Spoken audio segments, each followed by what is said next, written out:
On Lost Innocence in Addis, Part 1.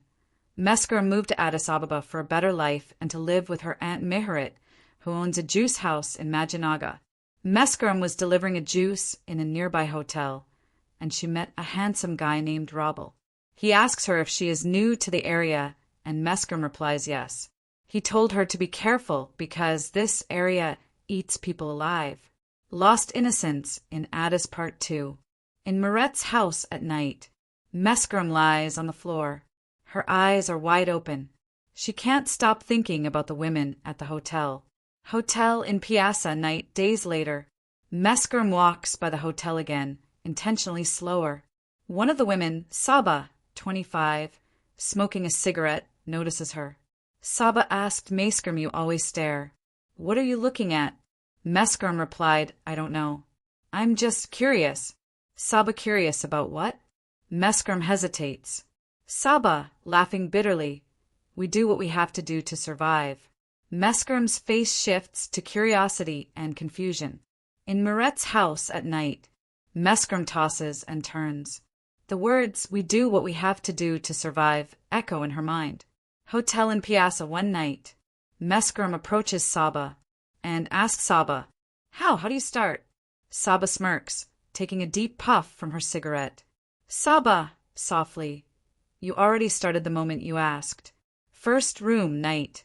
Meskerim, now in tight jeans and red lipstick borrowed from Saba, sits nervously on the edge of a hotel bed. Rabel enters, surprised to see her. Rabel said, "I told you this place eats people alive." Meskerim forces a smile. "Meskerim, I'm already hungry." Hotel room night. Meskerim sits on the edge of the bed. Rabel slowly walks towards her, closing the door behind him. Rabel, sighing, "You don't have to do this, you know." Meskerim, forcing a smile, "I have to."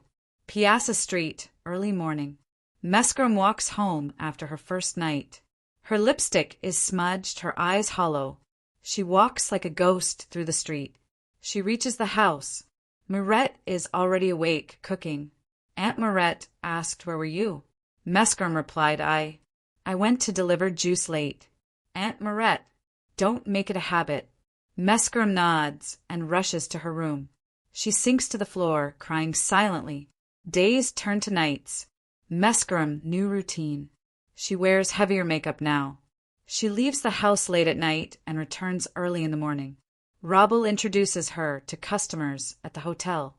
Money starts to appear in her bag. Meskerim avoids Mihret at home.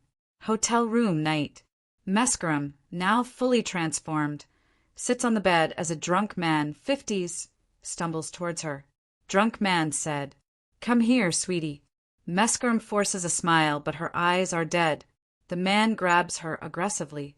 Meskerim, whispering to herself, "This is just one night. Just one night." Mihret's house night. Mihret notices the change. She confronts Meskerim. "Aunt Mihret, where do you go every night?" Meskerim replied, "I work." Aunt Mihret, suspicious, "Doing what?" Meskerim avoids eye contact. Aunt Mihret, aggressively, said, "Don't bring shame to my house." Hotel room night. Another night. Another man. Meskerim lies still as a customer finishes and leaves. Tears roll down her face. Piazza Street night. Meskerim, now dressed like a full-time sex worker, smokes a cigarette with Saba. Meskerim, "Do you ever feel anything anymore?" Saba, laughing, "Feel? You want to feel in this life?" Meskerim, "I don't even know who I am now." Saba doesn't answer. They both smoke in silence. Hotel room night. Meskerim is with Rabel, who now sees her differently, like a business. "Rabel, you're getting popular. The men like you." Meskerim, coldly, "I don't care." "Rabel, you want more money, don't you?" Meskerim stares blankly. "Meskir, I want to forget." Mihret's house night. Mihret finally discovers wads of cash hidden under Meskerim's mattress. Shocked, she waits for Meskerim to return. Meskerim enters quietly. Aunt Mihret, holding the money. "Whose money is this?" Meskerim, "Mine." Aunt Mihret, angry, "You're selling yourself, aren't you?" Meskerim stays silent. Aunt Mihret, "I told you not to bring shame to this house." Mescarum, crying, I had no choice. Aunt Mirette, there's always a choice. Mescarum, no. You think I wanted this? I was hungry. I was hopeless. You didn't help me. No one did. Mirette is speechless. Mescarum storms out. Piazza Street, night. Mescarum stands alone. Tears stream down her face. She watches women like her walking with men into the hotels. Mescarum, whispering, I want to go home. Suddenly, Robble pulls up in his car.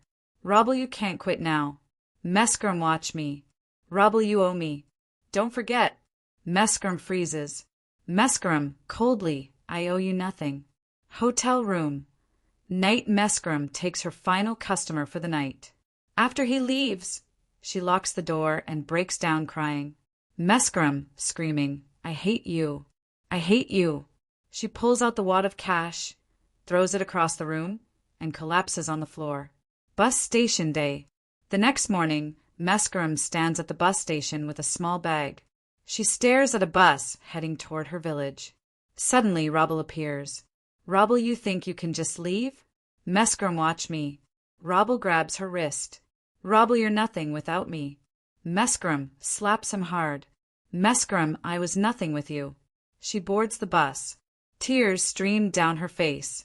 As the bus leaves, Mescarum watches Addis Ababa disappear behind her. You know, some people leave their villages dreaming of a better life in the city. Some never find it. Some get lost.